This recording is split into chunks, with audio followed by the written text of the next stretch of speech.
you don't all completely agree. Now you talk about other news. There's this, when was the last time you've seen two anchors sitting side by side like, no, that's actually not what I think. Dude, that would be awesome. It's called Crossfire. And Jon Stewart went after Tucker Carlson and ragged on him because he said it was bad that we were debating on public TV because it was creating spectacle. And he was wrong. You actually had primetime television where thought leaders were sitting there debating ideas. And so Jon Stewart comes on and he's like, you're a grown man with a bow tie. It's like, John, I'm a big fan. But like, we needed that space. It's so hard to get that back now. It is. We have, whenever I bring up it's hard to get like hardcore leftists on the show, I get inundated with grifters. Like people who have no intention of actually having a real debate. They just want to pull sound bites, they want to lie. And then there's that one famous, I'm not going to mention his name, who publicly says, I will come on your show. I'm like, name the time and date. We'll fly you out here. We'll cover all costs. I really appreciate it. And he goes, here's the date. And I said, great. And then he privately messages me, I'm not coming on your show. Yeah, the whole bit. It was a bit. Wow. Yeah, it's really difficult. Now, I'll be honest. There are some people on the right that I'm also like, these people are just trying to, come on here and drag and they want to get attention and all that stuff. But it's the exception, not the rule. For a lot of these leftist YouTubers, it's the rule, not the exception. And I think that's true when you look at someone like Eric Weinstein. I mean, this guy's progressive. He is an elite, wealthy, teal capital progressive saying something is wrong with the Democratic Party and the establishment and the media. Here's what I find really funny about this whole media thing and these YouTubers. Like, following that system you mentioned, how it's like, you're the victim, here's the bad guy. I'm like, dude, they're the empire. They have control of the cultural institutions. They have the presidency, the House, and the Senate. Right? I can understand why people are like, from 2016 to 18, the Republicans had everything. But they didn't have colleges, they didn't have cultural institutions, movies, radio, whatever. Or even YouTube. YouTube is dominated by by the left. And so right now the right has like Facebook shares. It's like, dude, you're literally on the side of Darth Vader complaining about the small, marginalized, rural folk. It feels like the Empire before it became the Empire in Star Wars, when it was still the Republic, and Darth Vader had not yet donned the mask, and the Emperor still like wears regular clothing and looks like a human. And what changed? What caused that to become the Empire in Star Wars? What was it? They once he gained total control, he eliminated the Jedi Council. Then he was like, we're going to dissolve the Republic and make it a new galactic empire. And they used the Trade Federation as like a false flag. Is that what it was? Yeah, he was manipulating the Trade Federation to create a crisis that he would exploit. Okay. Yeah. So that's where we're at now in history. No, I don't know about any grand. Yeah, it's probably just a movie. Yeah. I mean, I'm not gonna sit here and assume that Joe Biden is like secretly orchestrating Chinese air invasion to Taiwanese defensive space or anything like that. There's something going on with that too, because it's either super intentional the way they're making Joe Biden look right now, and I don't know what else. I mean, like, to say that he's coordinating anything other than a couple neurons firing together, it almost seems like they're putting on an act to make him seem worse than he is. Because, like, I don't know, you tell me, when the race was going on, did he seem this bad, or did it seem like he declined within a month? He wasn't here. Remember, he kept putting a lid on everything. Never shut up for any press. I got an idea for an animated short. It's Joe Biden standing at a podium and a journalist asks him a softball question, and then he's like shaking and like tensing up and sweating, and it zooms in on his brain, and you see the last two neurons like crawling to each other, and then they reach out and touch, and there's a spark, and he goes, and that's all he musters out. That's it. I think he's not the Emperor in this metaphor. I think it's like someone we don't know. Or actually, I think there isn't one, and we're brainwashed to think there's an enemy. Just like this stupid news thing. Remember? When the Emperor's on the ground and he's like, please, He's in that moment right now. You know what I like about this theme that we're on, though, is if things do go in a way somewhat like that, who was it that actually brought balance? Darth Vader. Right? So, I mean, to me, I've always been thinking, like, you know, I research a lot of really dark stuff. I even have people asking me, like, with the stuff that you research, and I'm not saying dark as in, like, the worst of the worst. I just take a look at, like, where's our data going? What is the big push? What's the big agenda going on right now? And people are like, how do you balance your nervous system when you're reading this stuff every day? And I'm like, I move. I skate around. I disassociate from my brain for a while so I can hash it out in the subconscious. I can hash it out in different ways. And then I was thinking, like, there's got to be really good people in high places that just, their mouths are shut. And I'm not drawing a one-to-one correlation with the Darth Vader saying, like, no, we're good guys, don't worry, because there's some good people in high places. I still think there's an ominous challenge that we're all facing right now. But I just, maybe it's just hope. But I really think there are some good people in high places that are keeping their mouths shut, but when, I don't know what S has to hit what fan for them to really be like, all right, this is when I actually use my voice. You know, or this is when I actually take a stand. It's going to be like a middle-aged man's Taco Bell night above one of those Dyson air blades. That's like the level of... Oh, that's the worst visual. But, like in Star Wars, for some reason we're talking about Star Wars, the Empire had their reign, and then things did get better, so long as there are people in the Resistance who are fighting back. Now, let's forget the sequel films. Those were nonsensical trash. I don't even consider them Star Wars. That's right. Nah, it's weird fan fiction. Thanks for checking out this clip from the Timcast IRL podcast. If you want to see the full show, come back to this channel, youtube.com/TimcastIRL, Monday through Friday at 8 p.m., where you can leave comments and super chats, and we actually will read your comments on the show. Don't forget to like, share, subscribe, and if you want exclusive members-only content segments you can't get anywhere else, go to timcast.com, become a member, and we even have full bonus episodes. Thanks for hanging out. I'll see you all next time.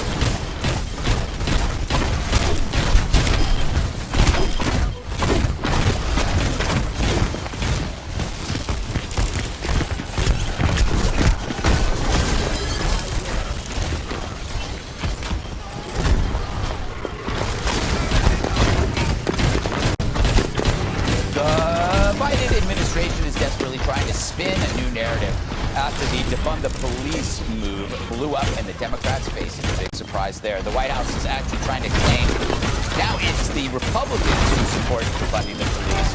But if only we had a flashback montage of numerous Democrats expressing their explicit desire to cut money from the cops. Oh, we do. Yes, I support the defund movement because this is about the investment in our communities, which have historically been divested. Not only do we need to defund, but we need to dismantle and start anew. Many affluent suburbs have essentially already begun pursuing a defunding of the police in that they fund schools, they fund housing. We can't rely upon the police to provide public safety. And better yet, what if we had an old tape of the current vice president lending her support back when she was a senator? We've got to re-examine what we're doing with America's taxpayer dollars and ask the question, are we getting the right return on our investment? Are we actually creating healthy and safe communities? And that's a legitimate conversation, and it requires a really critical evaluation. I applaud Eric Garcetti for doing what he's done. Whoops. The White House trying to shift blame because crime is out of control in cities across the nation. Just look at the increases now versus the same time last year. Listen to the Oakland, California police chief on what these liberal policies have done. We see clearly that crime is out of control in the city of Oakland, and our response was for less police resources. That additional $17 million that was reduced from the police department's budget will have an impact. We already have a tough time responding to the high number of calls that we get. This will make it tougher, having less officers in the field. It's terrible. So I think, Jessica, the big lie was always that this was a fringe idea, but there are people in the current administration who are pro-defunding, including Harris. As somebody who's very pro-crime, do you think this is a good strategy to blame the Republicans for something you're for? There's so many ways to go in that opener. Vice President Harris did make that comment about policies that Eric Garcetti was thinking about implementing. I don't believe that he did, but she has never actually been an advocate. About what do I want to talk about again? Oh yeah, you guys telling me you are tired of chasing, and I get it, because if I had to do the same shit over and over again and then it doesn't do nothing, I would be tired of doing that shit. So today I want to talk about how to make a woman chase you. You have to do 3 things, and the girl will be walking right after you, and you keep walking, you know, and she's gonna be like, yo, what's up, why can I get him? And it's very easy. Again, I gotta say this disclaimer, I'm only talking about women that do actually play games, because it's a bunch of women that play games. So this would work on women that play games. This won't work on women that know what they want and that are straightforward, just so you know. But let's see how to make her chase you. Number 1 is you have to make her believe that hanging out with you is you doing her a favor. Like, she gotta believe that, damn, he chose me to go out, and oh my God, you know. I know it sounds a little bit crazy, because everybody should feel like they're valued and that everybody is the prize. But with some women, you gotta make them feel like, you gotta make sure they think you're the prize. So you gotta be confident, you gotta be a little arrogant, a little over the top with your shit, you know, not too crazy, because then it becomes a turnoff. Excuse me. But cover your mouth. Yes, that's one thing you guys, yeah, that's what I need to do. Anyways, I'm by myself, so it doesn't matter. But yeah, you gotta make her invest in you. I've already said that. But a woman that invests in a man is gonna think like, yo, I need to have him, I need the reward. And because if not, she's gonna feel like she wasted her time and her money. You need to act like you're doing her a favor by allowing her to be around you. For example, when the bill comes and you don't want to pay or whatever, because she's the one who invited you, and she wants to shame you with like, well, real men, well, we don't give a fuck what real men do. If you don't think I'm a real man, that's cool, but you invited me, you're paying. So you know, you can't let her like convince you that real men always pay, or real men do this or that according to her standards. That's not true. Real men don't always pay. That's not, paying doesn't equal real men. I don't know why they think that's what it is. Maybe because of like what we see in a man as like the provider, but the provider doesn't mean I pay for all your shit at all time. That's not what it means. One thing I recommend, most men do that, but you should make her come to your house, because it's like, I mean, I don't like to say that, but it's kind of like, if you're a king or whatever, do you make people come to you, or do you go to them? Like, usually if you need something, you summon them and you make them come to your house or to you. So it's the same with women. They got to feel like you got to call and tell her, hey, come over, and then she comes. Don't go to her. Again, just to be clear, again, I'm talking about a certain type of women. And to this point, I even think like sometimes you gotta ignore her a little bit. Like, you gotta let her wonder, yo, what's going on? Why I haven't heard from him? Like, and then she's gonna be like, is he with other women? Is he texting other women? Is he on the phone? Is he taking other girls out? That's why he's not responding to me, you know?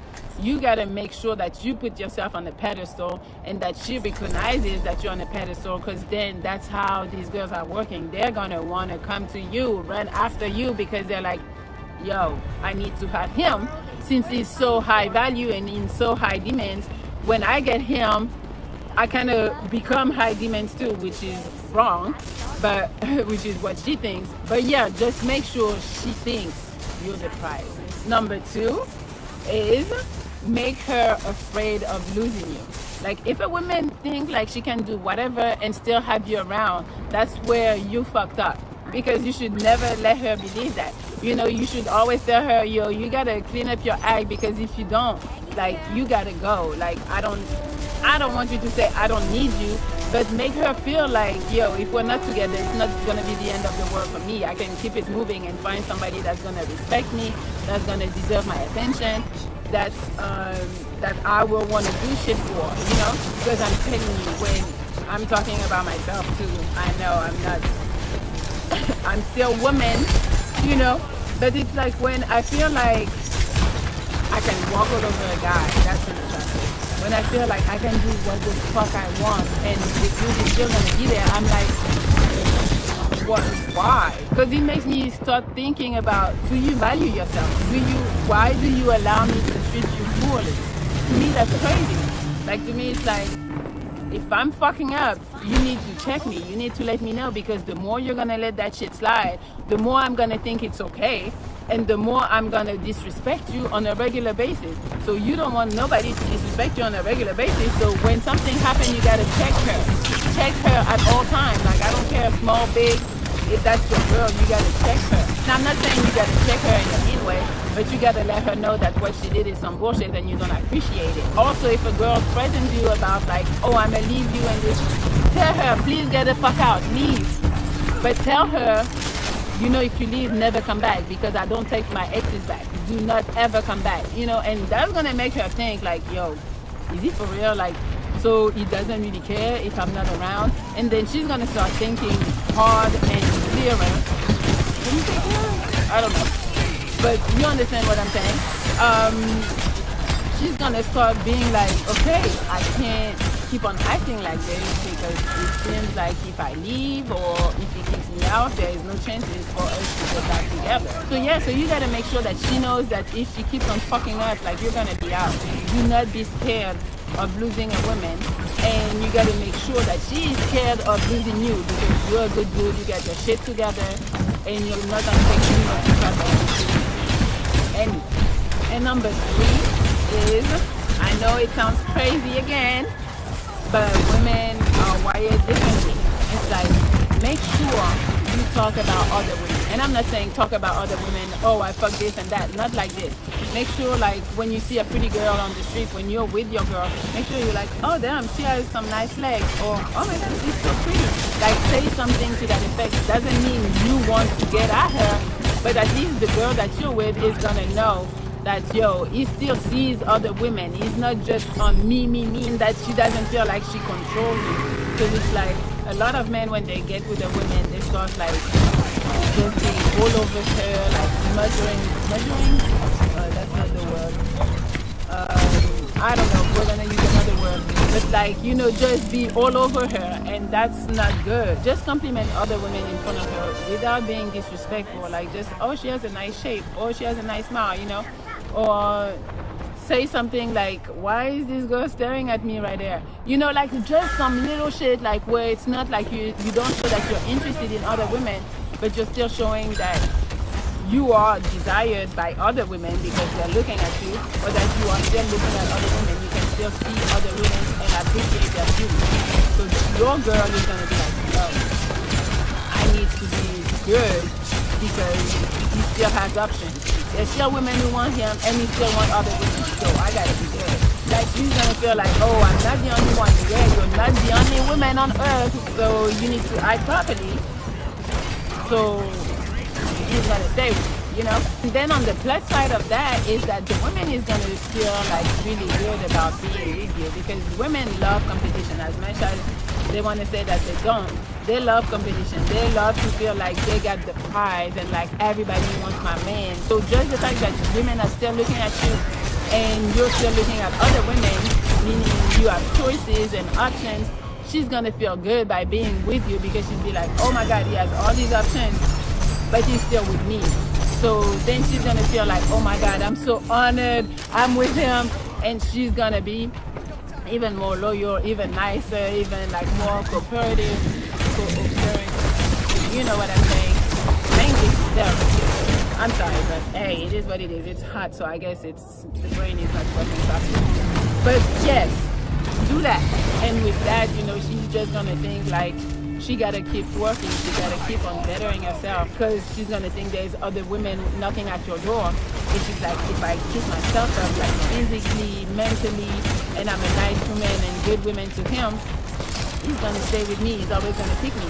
So it's a win-win for you, because she's gonna be looking good all the time, feeling good, being nice to you, and then you're just gonna wanna stay with her because she's acting properly, you know? So that's perfect. It's a win-win. All right, well, that's the 3 things that I think you should do for women to keep on chasing you. Women love the chase. When they feel like they got you and they don't got to do nothing else, that's when their attention start going other places. That's where they want to start chasing somebody else because they feel like, oh, I got him, it's too easy. You know, weird. That's the weirdest thing ever. But that is the truth. So do that, and then she'll chase you and you won't have to do much. Seriously. She'll do everything for you. All right? I'll talk to you later.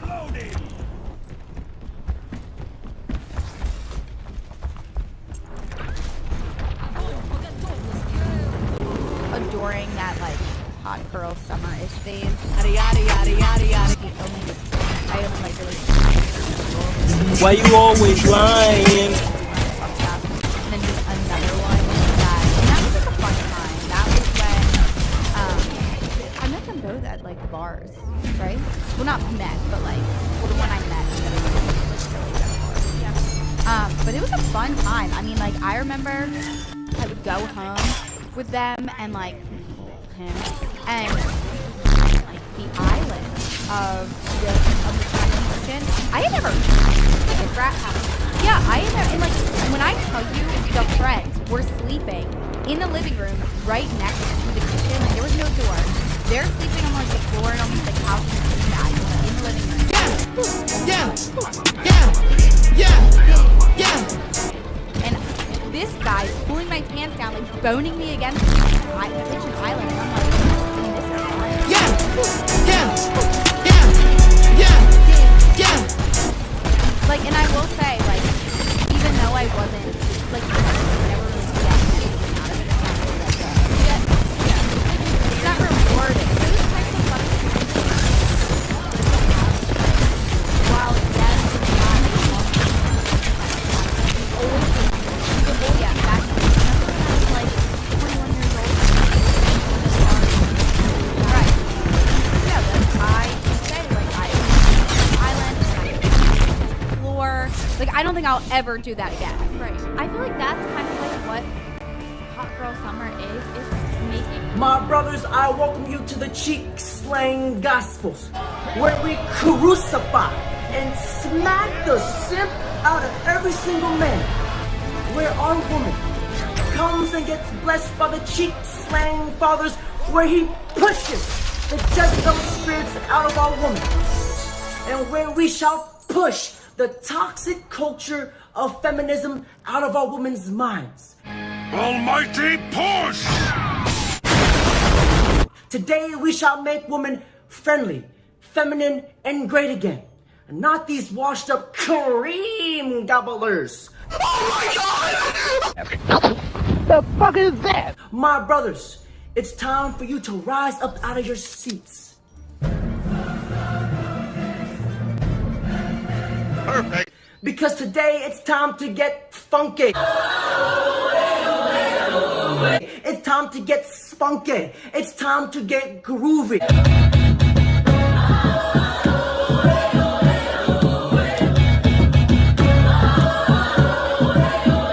Because we're gonna sprinkle some of that cheek slang seasoning for our cheek slang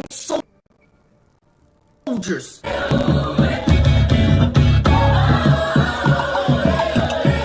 My cheek slang disciples, please open your ancient cheek slang scrolls to scripture 99. In this scripture, it states, if you have the looks and the charisma she requires, my brother, you shall slay the cheeks anywhere you desire. Fuck you real good down low on the floor. Fuck you on the stage like we're putting on a show. Fuck you in the stall in the men's bathroom. Outside in the car, we can do that too.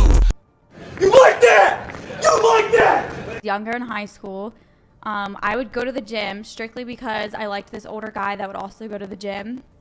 And I would literally leave the gym with him, go behind the gym in his car, have sex with him, and then he would bring me back to the front of the gym. Once upon a time. Right hand to God.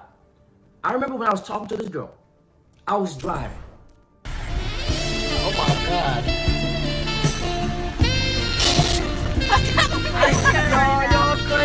And then she started looking at me. I was like, okay, what's up?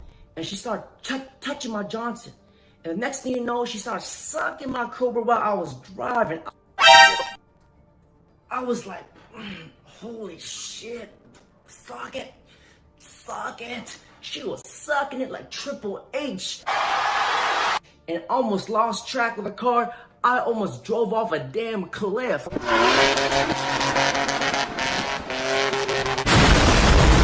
And I would literally leave the gym with him, go behind the gym in his car, have sex with him, and then he would bring me back to the front of the gym, drop me off, and my mom would pick me up. I was so bad, but like I really liked him back in the day because he was older and I thought he was so cute and he had a good body and whatever else. My cheek-slaying disciples, please open your cheek-slaying handbooks to chapter 9, Proverbs 99. In this scripture, it states, if she has the genuine desire and lust, she shall grab you by the nuts. Hello, Hauser. Still bulging, I see. What you been feeding this thing? Blondes. I think it's still hungry. My nigga. My nigga, my nigga. My nigga. My nigga. My motherfucking nigga. My nigga, my nigga. My nigga. My nigga. My nigga. Man. If she has that genuine lust, she shall grab you by the nuts, and you shall dig out the guts until she bust. She's about to butt. No finger rap. She's about to butt. She's about to butt. You know what I'm saying? My cheek-slaying disciples, don't get distracted here because we still gotta finish preaching to the cheek-slaying gospels. Because in cheek-slaying Romans 44, it states, if she takes long and is short on her texting replies, my brother, she is wet for another guy. Because in this cheek-slaying analysis, I want to show you guys some infield. So I was trying to set up a date with this girl for this weekend. We've been texting back and forth for a few days. And I asked her, what are your availabilities this weekend to go grab a drink? Then she says, we barely even spoke. We've been talking for 2 to 3 days. Keep that in mind. Then I say, that's the point of me taking you out so we can get to know each other. Duh, the fuck? Then I say, I'm not much of a texter. We can FaceTime if that works for you. And then she says, I'm big on texting. So to translate this in the language of the woman needs, she wants to use me for my free attention. This woman probably tagged me as a beta male, probably low interest. Wow. You think I'm boo-boo the fool, don't you? So she's trying to make the rules for me. She thinks I'm boo-boo the fool, but I'm not gonna move into her frame. I set my own rules. Look at me, sure. Look at me, sure. I'm the captain now. I say, I'm big on face-to-face interaction, going out on adventures and having fun. Can't stretch out my arms through the phone and give you a hug, boo. To translate that in cheek-slaying knees, I can't stretch my Johnson through the phone, smack you across the face. They me in the fucking face like a sloppy dick, okay? Sloppy dick. Okay. And slay the cheeks off you. Because they do not call me Imagine Dragon. Because I don't imagine dragging these nuts across your face. I come do it in person. Then she says, I prefer taking a bit longer. May the cheek-slaying fathers ascend down from the gates of heaven and enlighten us and bless us with the cheek-slaying Declaration of Independence. Because in the cheek-slaying Constitution, Chapter 3, Scripture 33, if she makes you wait for the P, my brother, you must toss her back to the 7 seas.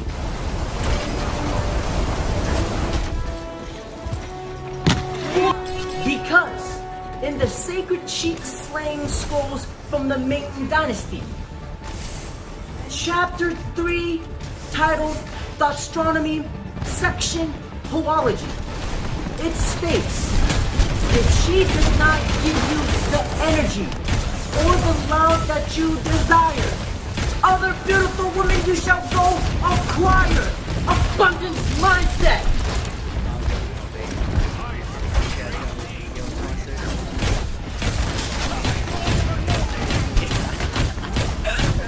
Because in this video, it's time for us to awaken our cheek-slaying shadingas and expose women of the dark secrets that they hide from you. Without further ado, let's get into the video. Please don't wake me, that's the only time I see you. I can't fall in love, you my favorite señorita. So one of the most dirtiest secrets that a woman will never tell you. Okay, I'm not saying all, but some women, they look at marriage as a retirement plan. Because a lot of guys, they're like, oh my God, she's so gorgeous. She is very gorgeous to me. Let me marry her. Happy wife, happy life. And when you sign that contract, you better best believe that all women know the truth about it. She knows that if she gets that man to sign that marriage contract, she has that man's balls in her purse. But not a lot of guys know this because nobody tells them. And if that man signs that marriage contract, you better best believe he is walking himself into his own slaughterhouse. Because let me show you guys this video that proves my theory that marriage is a retirement plan for women. Why does the woman still have to compete after he has chosen him? So to translate this in the language of the woman needs. So whenever a woman says, oh, do I still need to compete? What she's trying to say is, now that my man has put a ring on my finger, I have his ball sack in my purse. I can stop doing the things in the beginning that I did to attract him. This means I can lay back, get comfortable, look ugly as fuck, eat all the Twinkies and donuts. I can blow up like a bowling ball, look like a Land Rover, and get fat as fuck. That's comfortable, great in a relationship. But if your girl gets fat, hit her with the cheek slang gospel, chapter 7, verse 77. Sweetheart, if I can't carry you, I won't marry you. Give her back to the streets, and if she's too fat to fit in the streets, give her back to the ocean with the land whales. I'm sorry. Is there a point in time where you can just quit? Well, I mean, first off, that's really lazy. I'm saying You got to compete.